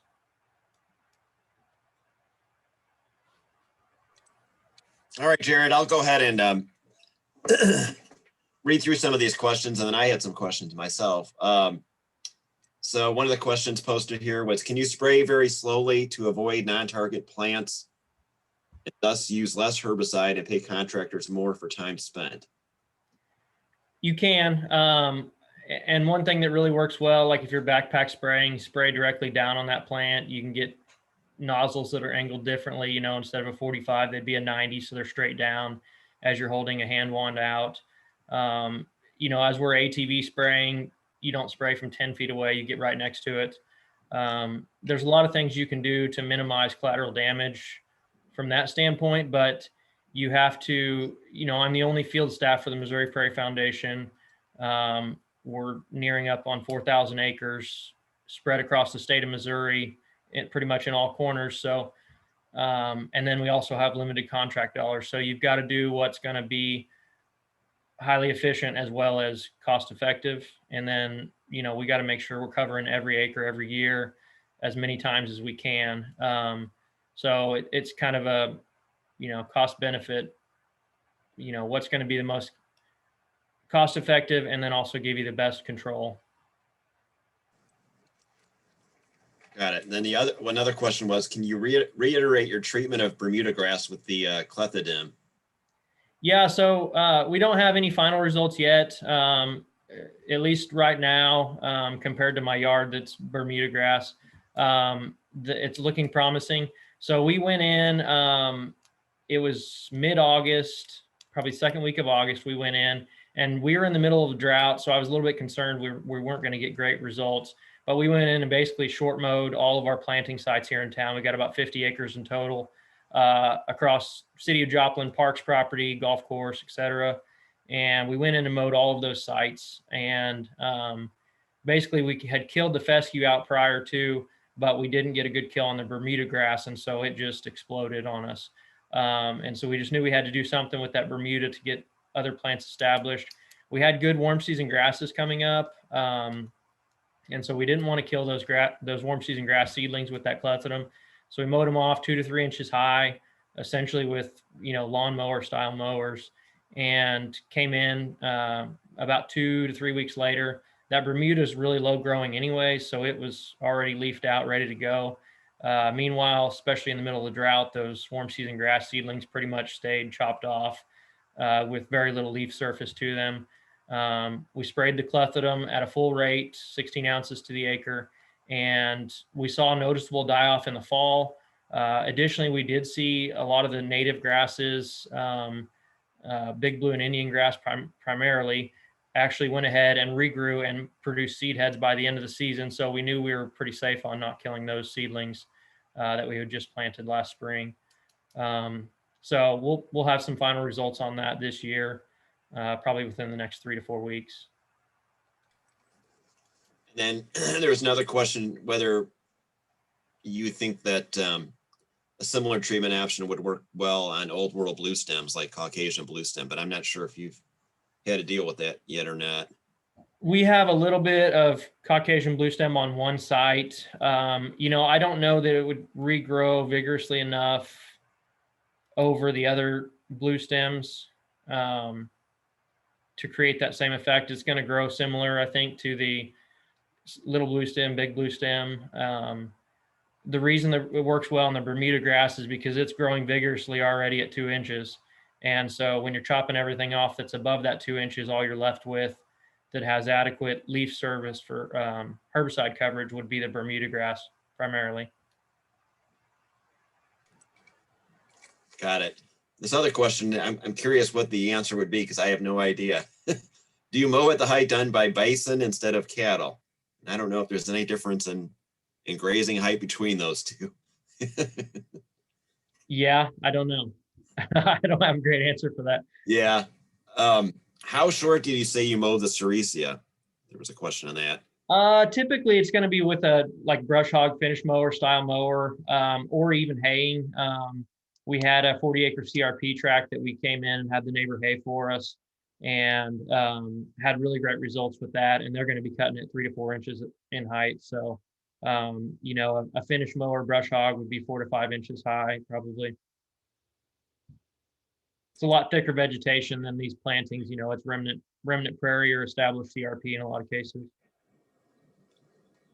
Right. And I had a question, Jared. Have you had to deal with reed canary grass in any of the swales on your prairies yet? About the only spot that we have that is going to be over at La Petite Gem in that degraded area around the Greenway Trail there. And I've just been spot treating it with rodeo. It's not real expansive.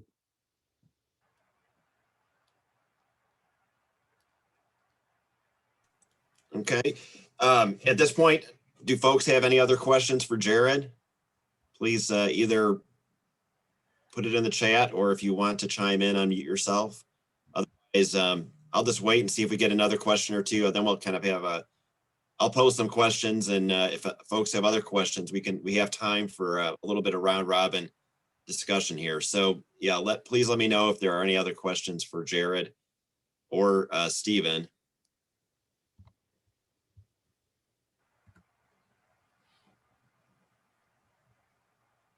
Well, hearing none, with the people who are on right now, does anybody have a general question that we'd like input from the group? One question I have is there's been recent posting by, what's the guy name? He's from Cornell, Bernard Blasi, on garlic mustard control, and that stimulated some discussion here in Missouri about whether it's better to do nothing for garlic mustard control. The interaction between garlic mustard control and deer control. I was just wondering if anybody had any opinions on that, one way or the other.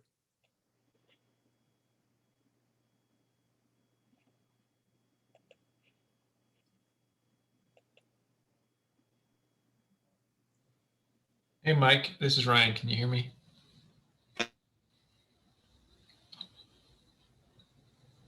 We can hear you, Ryan. Okay, great.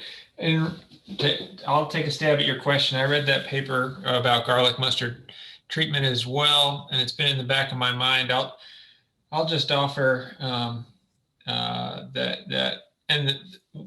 takeaway from part of the paper was sometimes you're better off doing nothing, because the disturbance of pulling garlic mustard can perpetuate a continual reinvasion. But we have a couple sites where just with relatively moderate extent of infestation, we've had luck by keeping up with it for probably 7 years now on a couple of places. And what I mean by keeping up with is that we don't miss a year to get out there and do the manual pulling. But I think really that's the only way. I would say that you probably do exacerbate the infestation if you just do it sporadically. But if you can get, 95+% of the plants out manually, I think, and keep it up year after year, I'd say it's been an effective treatment for a few sites where we manage it here in Virginia. Hi there. Could I mention that I have the same experience with garlic mustard, by the way, but I want to say that the state of Minnesota and Canada did research on the biological control outside of the US government, and they were successful. And Canada is releasing the successful host-specific biocontrol all across Canada and all across our border. And it's moving in into the United States from Minnesota and the Northeast. So hopefully eventually we'll get here. And also Cornell agreed, Bernd Blasi, that in Minnesota, garlic mustard doesn't behave the way he said it did in his paper elsewhere. He read it is much worse over time. So that's interesting on the biocontrol. So thank Canada. I would just add that here in Michigan, we have many examples of successful removal of garlic mustard. The point that Bernd was trying to make was that deer is the fundamental cause, but there is absolutely no way that we can do much about that. So in the absence of being able to control the deer, we're losing our ground flora. And so I'm excited to hear about the biocontrol. Thank you. This is Rich Dunbar. Can anybody hear me? Apparently not. We can, Oh, yeah. Rick. We can Yep. hear you. Okay. I actually contributed data to that paper and was one of the minor authors. The results are real from that transects that took us all day to sample when we started. We were down to getting done, in an hour or two. The garlic mustard does not disappear. I could say we've continued to pull in some, even though I saw the results of those transects, we've continued to pull in some spots, and we probably can maintain garlic mustard at lower levels than they were maintained when we did nothing. But the declines are real, so it's sort of a cost. Like everything else, there's a cost benefit. You can drive garlic mustard populations lower than whatever the unknown control is, but the declines are real, and I can point out a number of areas where, in addition to our transects, where garlic mustard has declined with no treatment. How many years has that taken for that to happen? It took us it happened on the control plots. It happened over the 10 years that we sampled. So even with the deer pressure still there? Because that's what we can't get rid of, is the deer pressure. I'd say I've observed it in places where we are not controlling deer. Certainly if disturbance favors almost all invasive species.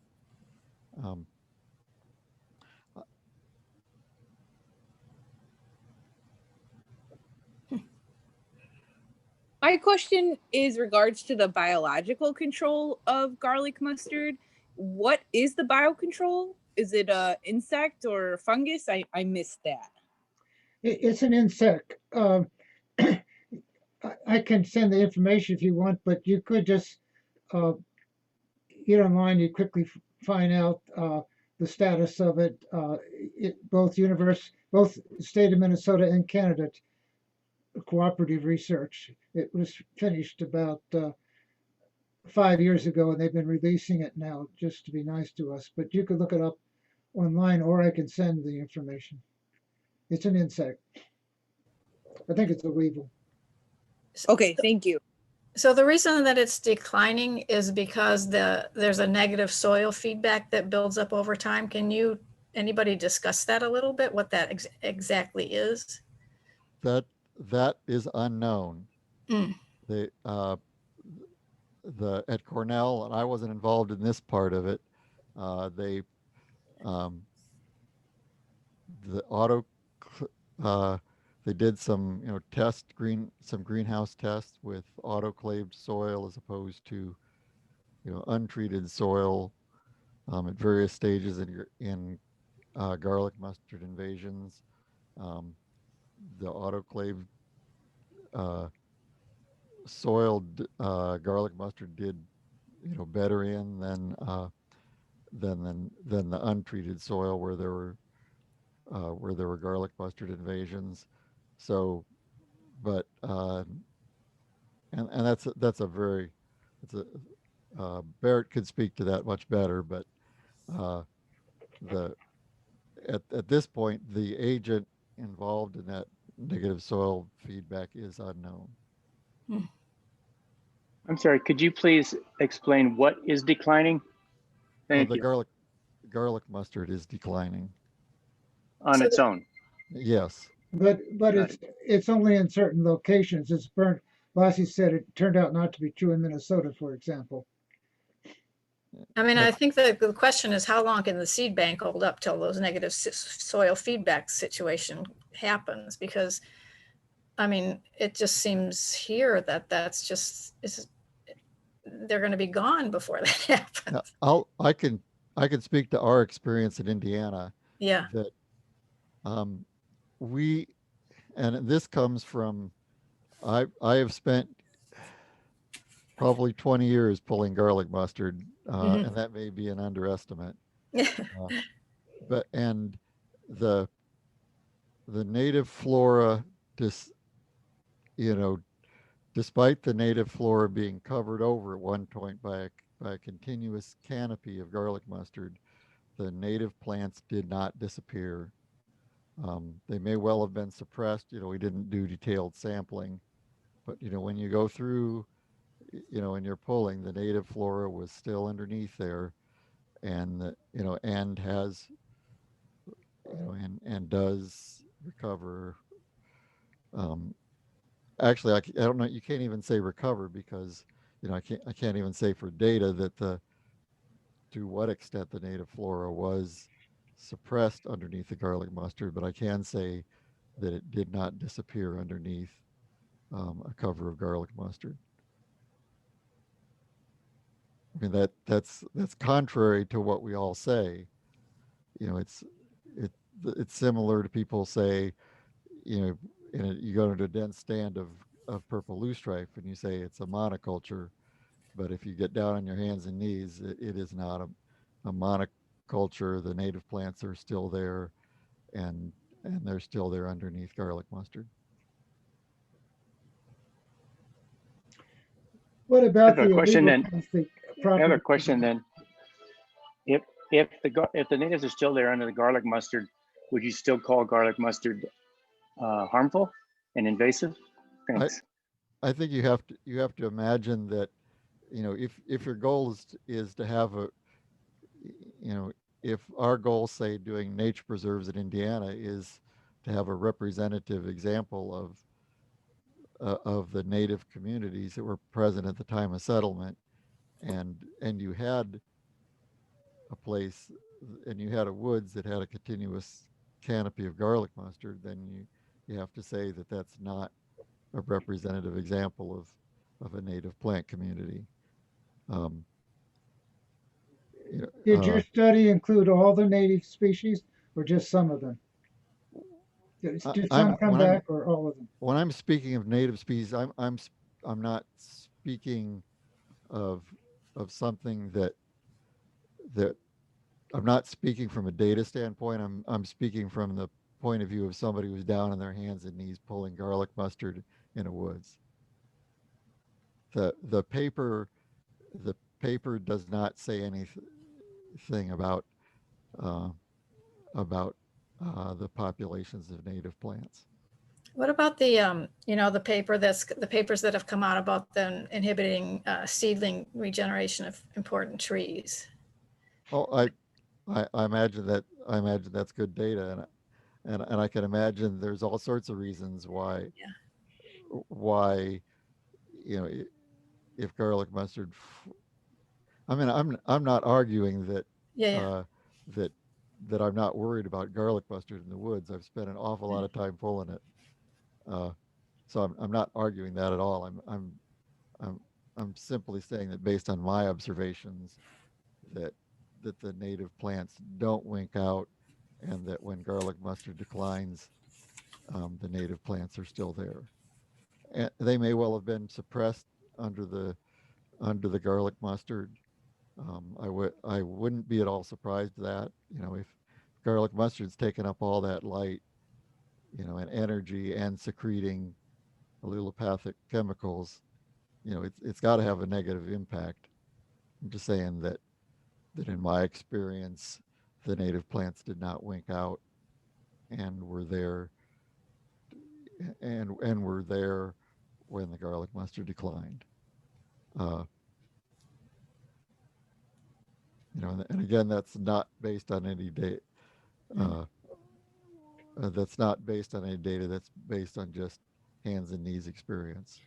I mean, I'm trying really hard because I know we all have this long history of pulling garlic mustard, and we don't want to give it up. But I find it almost impossible to believe that the diverse functions in that community will persist into the future. You're creating, when something dominates like that, well, except I guess when something else dominates, it's clearly taking things away from other pieces of that ecosystem.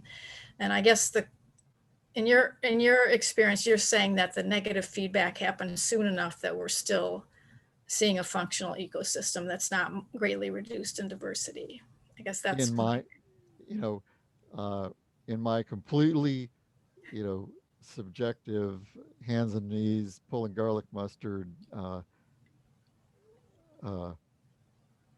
in running those transects, my my experience is that the native plants are still there. Yeah. So I guess to me that, yeah. There, I can't, this isn't the result of doctoral level research on my part. So Yeah. I'm hesitate to say, too much. The other thing that we really don't know is in the places where we've done a lot of pulling and decreased garlic mustard dramatically, we don't really know to what extent we could take credit for that, and to what extent this unknown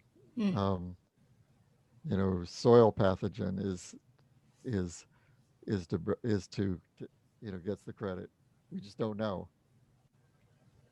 I see a session here for the Duluth Natural Areas Conference on garlic I mustard. think it would be absolutely really, really important, because it's such a, I mean, if you follow the Douglas Ptolemy literature about non-native plants being toxic to most of our native insect specialists, regardless of, there's much bigger things that are going on rather than the pleasant presence or absence of garlic mustard. And we need to have more discussion about it.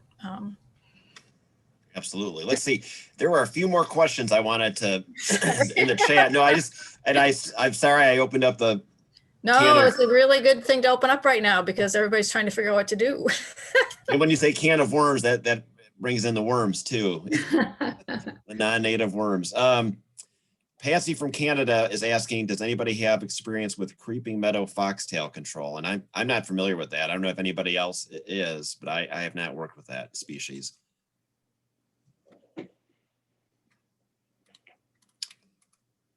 Okay, let's see here.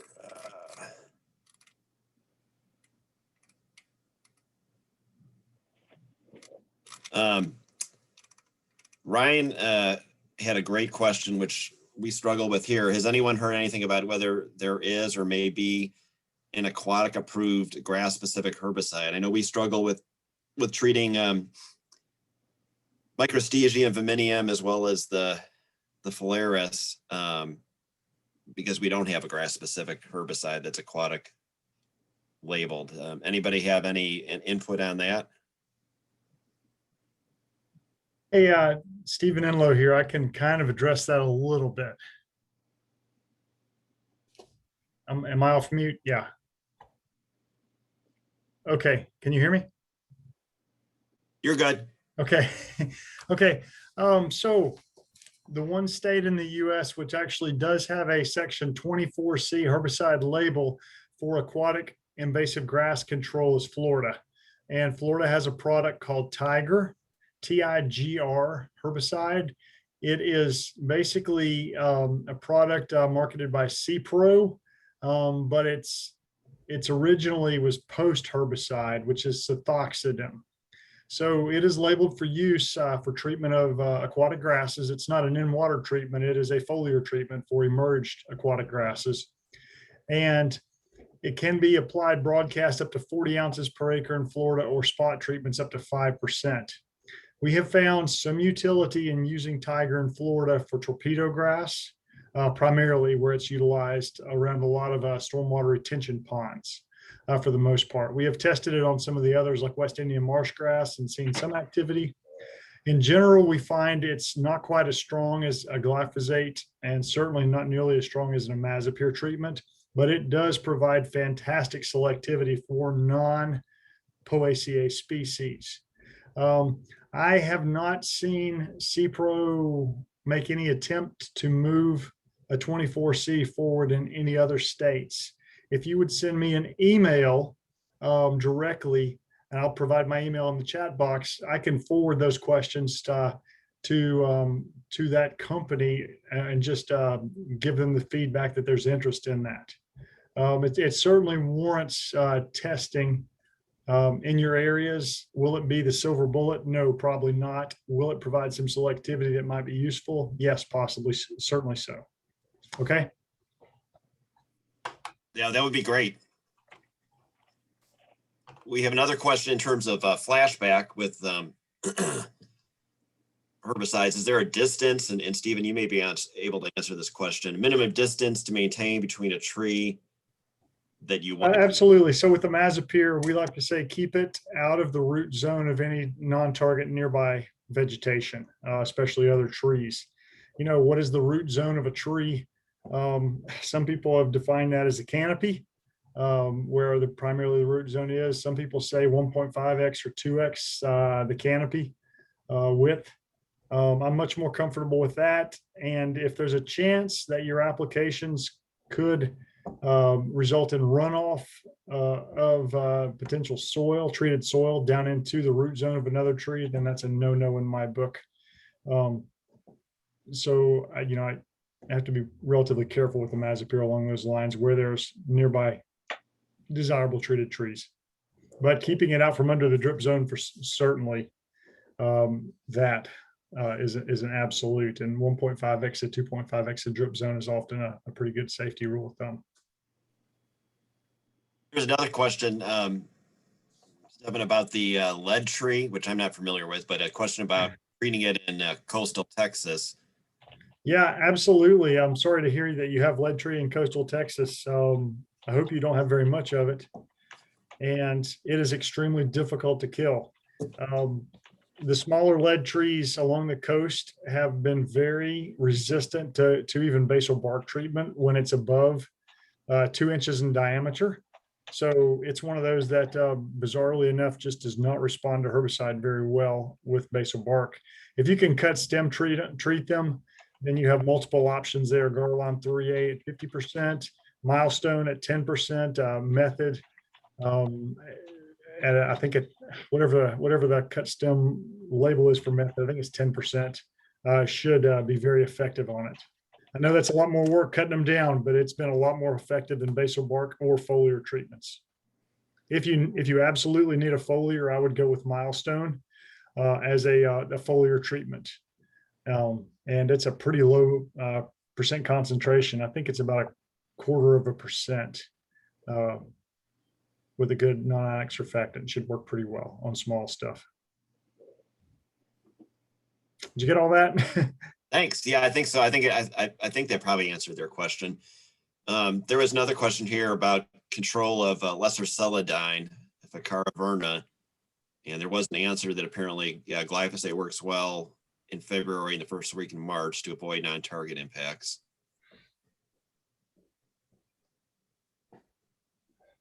I don't deal with lesser celandine.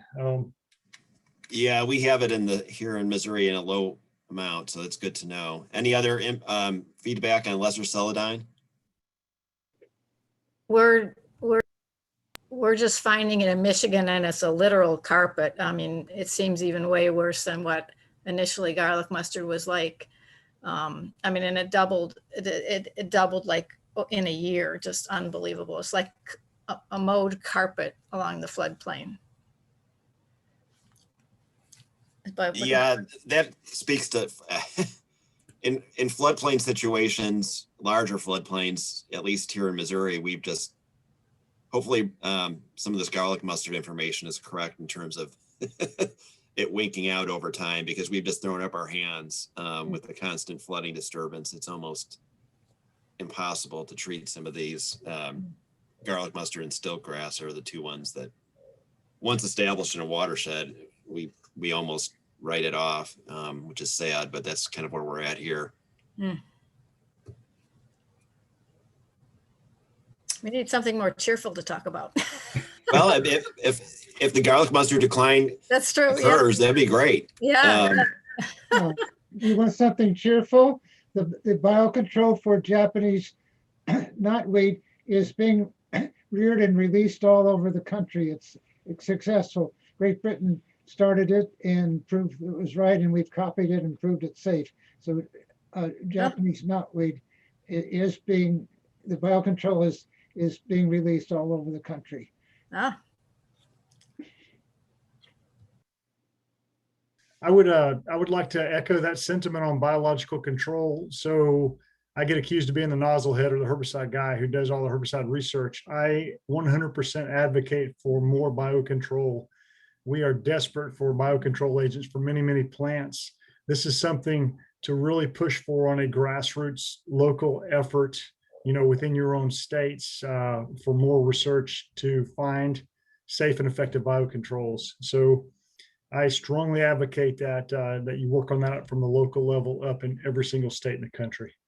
I want to comment that 50 years ago, half the biocontrols, 50% were a mistake. After the rules went into effect about 2 decades ago that you have to do the research and prove they're safe, the error rate has dropped to 3%, from 50% to 3%.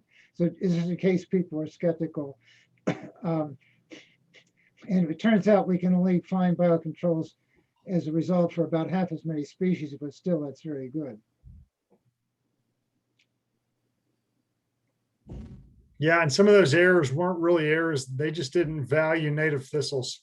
So the musk thistle weevil, which feeds on endangered thistles, Yes, they knew full well it had a very broad efficacy when they released it, because the only good thistle was a dead thistle in that mindset. yes. Now that impact on native thistles is the last bad one. After that came the biocontrol for purple loosestrife, which works very well in some places, and ever since then we've had success stories.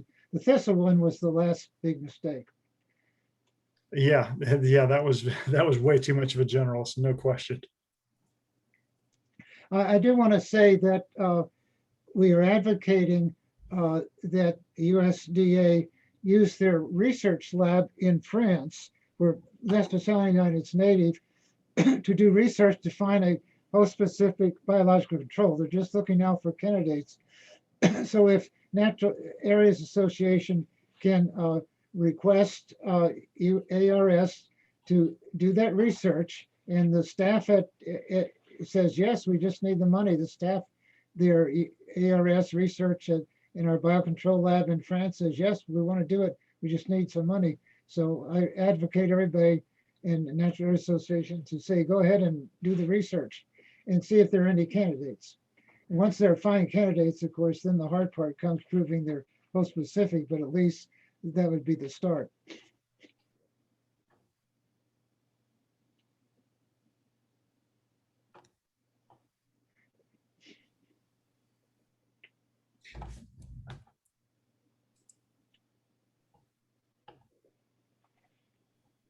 I would like to follow up on a couple of questions I see in the chat here. One of them has to do with biocontrol of Brazilian pepper tree. So the biocontrol has been released and is actively being released in Florida. In terms of any long-term impact, it's still way too early in that process. But that insect was approved and is moving forward. So, you know, it's good news, and we can celebrate the fact that they did get that one approved and released. Let's hope it begins to have some negative impact. The other one was, there was a question in the chat from Adam Willever. For those of us working in glacial bogs with sphagnum, what is the most preferable chemical for woody control? We've experienced too much translocation in almost any application.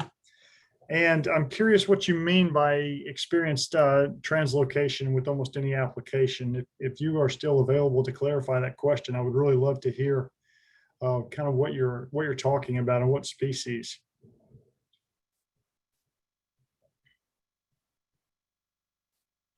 Yeah, I'm still here. If you can hear me. Yes. Yeah, great. So, you know, traditionally, especially here in Northeast Ohio, most of the methodology is kind of revolved around cut stump treatment. Yes. Normally using like a glyphosate. Sometimes, kind of depending on the situation, maybe a Garlon or triclopyr. And what I mean by translocation is, even with the most, you know, accurate and careful application to that cut surface, it seems that there's translocation coming from the roots themselves into the sphagnum, where we experience some burn offs and die off of the sphagnum right around the application area. Okay.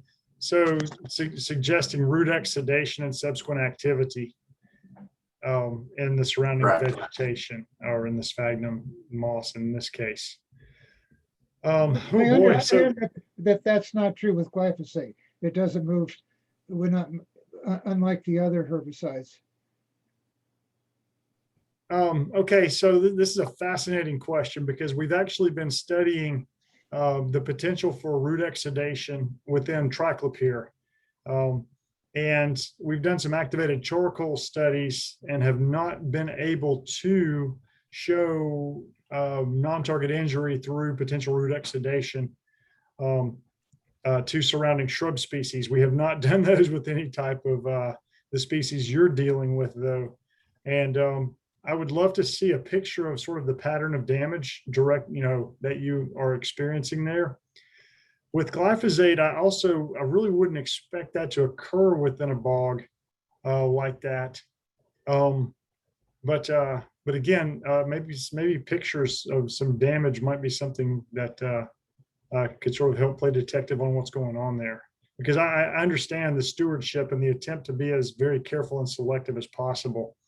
And if we have our most careful and selective treatments resulting in severe non-target damage, then that's a problem that we need to look closer at.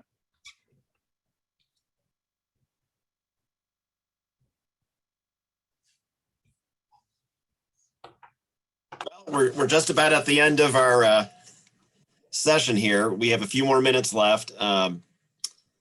And Lisa has to leave us to be at a Natural Area Association board meeting, which coincides at 2 p.m. Eastern time.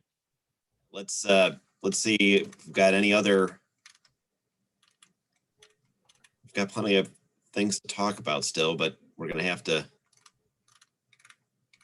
put them on the back burner. There's also, this is more science fiction, but maybe eventually down the road, there was an article that I still need to read by Elizabeth Colbert in the New Yorker magazine in January about gene editing for invasive species control. which has ethical issues with it, but would be something interesting to explore. I need to read that article. Has anybody read that article? Maybe not. But biocontrol, I think would be another session that would be excellent to have at the next Natural Areas Conference. A lot of us could get up to speed, and you know, I haven't been as up to speed on biocontrol as I should be.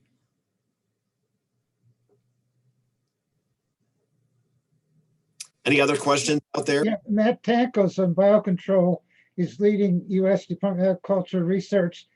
This says, if you see any sudden die-off, and not due to herbicides, of any invasive species, please report it, and they will come out and see if there's a new possible biocontrol. Just report it. If you see something, Yeah. say something. Oh, excellent. Yeah, thank you, Mark. There was interest and some survey work done on a, I believe it was a fungus that was affecting Japanese stiltgrass, Microstegia viminium. I have not heard, and that was maybe 2 years ago. Has anybody heard any follow-up on that? There were. This happened, like this happened to me at my local park in Swan Park. A whole quarter acre suddenly died between flower and seed.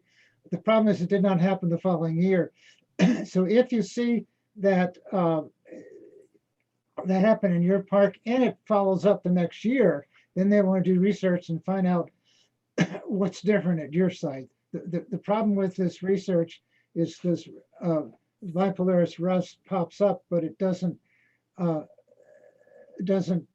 follow up the following year, and we haven't understood why. That's interesting. Well, I've just been, Lisa Smith has notified me that the Zoom thing is going to have to go to their board meeting here exactly at at 2 p.m. So we're going to be cut off here shortly. We will send out follow-up emails and links, as well as information on the recorded presentation after this. And we really thank everybody for sticking with us and for the active participation. This was a really good session. Thank you all, and looking forward to talking with folks at the next one. And Thank you. take care. Enjoy the spring.